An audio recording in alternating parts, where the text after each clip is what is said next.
Hi hello students. இன்றைக்கி நம்ம என்ன பார்க்க போகிறோம் அப்படின்னா ஒரு ஷார்ட் வீடியோ அபவுட் ராயல்ட்டி அக்கௌண்ட்ஸுங்க.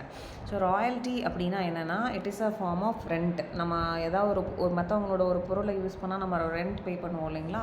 அந்த மாதிரி ஒரு ரைட்டையோ ஒரு அசட்டையோ இல்லை ஒரு மொனோபோலி அப்படின்னா அவங்களுக்கு மட்டுமே சார்ந்த ஒரு விஷயத்தையோ நம்ம யூஸ் பண்ணும் பொழுது அதை யூஸ் பண்ணுறதுக்காக ஒரு சார்ஜ் நம்ம பே பண்ணுவோம் அந்த owner of the right or அசட்டுக்கு. அதை வந்து நம்ம ராயல்ட்டின்னு சொல்லுவோங்க. ஸோ இது எந்த மாதிரி நேம்ஸ்லலாம் வரலாம் அப்படின்னு பார்த்தீங்கன்னா, ஒரு ஒரு மைன் இருக்குது. மைன்னா ஒரு சுரங்கம். ஸோ அதில் வந்து நம்ம உள்ளேருந்து எடுக்க போகிற ஒரு பொருட்களுக்காக இருக்கலாம். பிகாஸ் அந்த சுரங்கம் வந்து ஒருத்தங்களோட நிலத்தில் இருக்கலாம்.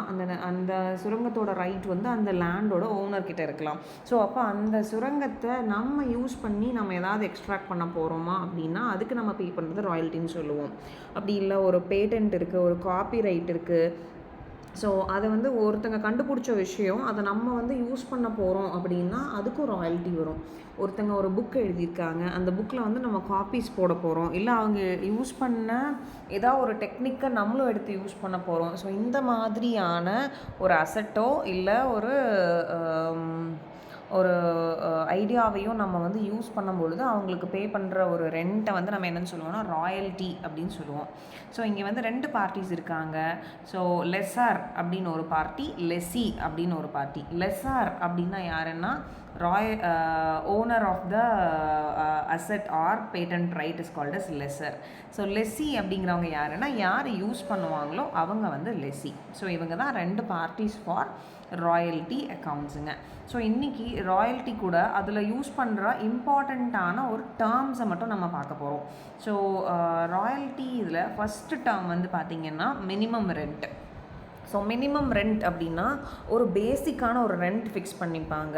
ஸோ ராயல்ட்டி யூஸ்வலாக எப்படி பே பண்ணுவோம் அப்படின்னா நம்ம வந்து எவ்வளோ வந்து அந்த அசட்லேருந்து நம்ம எடுத்துக்கிறோமோ அவ்வளோ பே பண்ண வேண்டியது வரும். ஃபார் எக்ஸாம்பிள் ஒரு கோல்டு மைன் இருக்குது அப்படின்னா அந்த கோல்டை வந்து மைன் பண்ணி எடுக்கும் பொழுது 1 kg ஆஃப் கோல்டு வந்து அவங்க எடுத்துக்கிறாங்க அப்படின்னா 1 kgக்கு எனக்கு நீ இவ்வளோ பே பண்ணணும்னு சொல்லி ஒரு சார்ஜ் வச்சுருப்பாங்க. ஸோ அந்த சார்ஜை வந்து நம்ம ஆக்சுவல் ராயல்ட்டின்னு சொல்லுவோம். மினிமம் ரெண்ட் அப்படின்னா என்னென்னா சப்போஸ் அந்த கோல்டு மைன்லேருந்து அவங்க எதுவுமே எக்ஸ்ட்ராக்ட் பண்ணலை அப்படின்னாலும் ஒரு மினிமம் அமௌண்ட் வந்து ஓனர் ஆஃப் த ஃபர்முக்கு கொடுக்குற மாதிரி இருக்கும். That is called as minimum rent. Okay. So next term we have is short workings. So short workings அப்படிங்கிறது ஒன்றும் இல்லைங்க, இட் இஸ் ஈஸி. நம்ம மினிமம் ரெண்ட்டுக்கும் ஆக்சுவல் வந்து அதுலேருந்து ஏர்ன் பண்ணுறதுக்கும் இருக்க டிஃப்ரென்ஸை வந்து ஷார்ட் ஒர்க்கிங்ஸ்னு சொல்லுவோம். ஸோ மினிமம் ரெண்ட்னா என்னென்னு பார்த்தீங்கன்னா சப்போஸ் ஒரு 10,000 rupees ஒரு மினிமம் ரெண்ட்டுன்னு ஒரு மைனுக்கு ஃபிக்ஸ் பண்ணுறோம் அப்படின்னா அந்த மைன்லேருந்து நம்ம எக்ஸ்ட்ராக்ட் பண்ண முடிஞ்ச மெட்டல் வந்து 5,000க்கு தான் நம்ம பண்ணியிருக்கோம் அப்படின்னா நம்ம வந்து அந்த ஓனர் ஆஃப் த மைனுக்கு வந்து பார்த்திங்கன்னா you have to pay the minimum rent and not the actual rent. So இப்போ 10,000 என்னோட மினிமம் சார்ஜ். அந்த மினிமம் சார்ஜுக்கு கீழே நீங்கள் எவ்வளோ வந்து மைண்ட்லேருந்து எக்ஸ்ட்ராக்ட் பண்ணிங்கனாலும் எனக்கு மினிமம் சார்ஜை பே பண்ணிடுங்கன்னு சொல்லுவாங்க. So that is the basic minimum. So அப்போது இந்த எக்ஸாம்பிளில் 10,000 மினிமம் ரெண்ட்டு.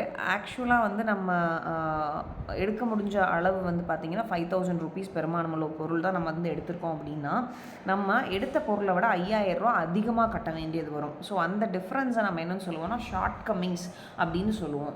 மூணாவது நம்ம பார்க்க போகிறது வந்து ரெக்குப்மெண்ட் ஆஃப் ஷார்ட் கம்மிங்ஸ். ஸோ அப்போ அந்த 5,000 நம்ம எக்ஸஸாக கொடுத்த பணம் நமக்கு லாஸ் தானா அப்படின்னு பார்த்தீங்கன்னா லாஸ் இல்லை. You can recover it in future. அதாவது நெக்ஸ்ட் டைம் ஃப்யூச்சரில் வந்து நீங்கள் அதிகமான அமௌண்ட் வந்து ஏர்ன் பண்ணுறீங்க அப்படின்னா 15,000 வந்து ஒரு மாதம் எக்ஸ்ட்ராக்ட் பண்ணுறீங்கன்னு வச்சுக்கோங்களேன். அப்போது இந்த 5,000 உங்களோட லாஸை நீங்கள் வந்து ரெக்கவர் பண்ணிக்க முடியும். So with the permission of the lessor. So அதை என்னன்னு சொல்லுவோம்னா ரெக்கூப்மெண்ட் ஆஃப் ஷார்ட் ஒர்க்கிங்ஸ் அப்படின்னு சொல்லி நம்ம வந்து சொல்லுவோங்க. ஸோ இந்த ரெக்கூப்மெண்ட் வந்து பார்த்திங்கன்னா ஃபிக்ஸட் ரெக்கூப்மெண்ட், ஃப்ளெக்சிபிள் ரெக்கூப்மெண்ட்டுன்னு சொல்லி ஒன்று இருக்குது. ஸோ ஃபிக்ஸட் ரெக்கூப்மெண்ட் அப்படின்னா நீங்கள் மாதமானால் இவ்வளோ வந்து ரெக்கவர் பண்ணிக்கலாம், இல்லை இந்த பீரியடுக்குள்ளே ரெக்கவர் பண்ணிக்கலாம் அப்படின்னு சொல்லிட்டு ஒரு டேர்ம் கொடுப்பாங்க ராயல்ட்டியோட அக்ரிமெண்ட்டில். அதை வந்து ஃபிக்ஸட் ரெக்யூப்மெண்ட்னு சொல்லுவோம். ஃப்ளெக்சிபிள் ரெக்யூப்மெண்ட் அப்படின்னா உங்களுக்கு எவ்வளோ ப்ராஃபிட் வருதோ அந்த ப்ராஃபிட்லேருந்து நீங்கள் மைனஸ் பண்ணிக்கலாம் அப்படிங்கிற மாதிரி இருக்கும். அது ஃப்ளெக்சிபிள். ஸோ இதான் வந்து பேசிக் கான்செப்ட்ஸ் அபவுட் ராயல்ட்டி. தேங்க்யூ.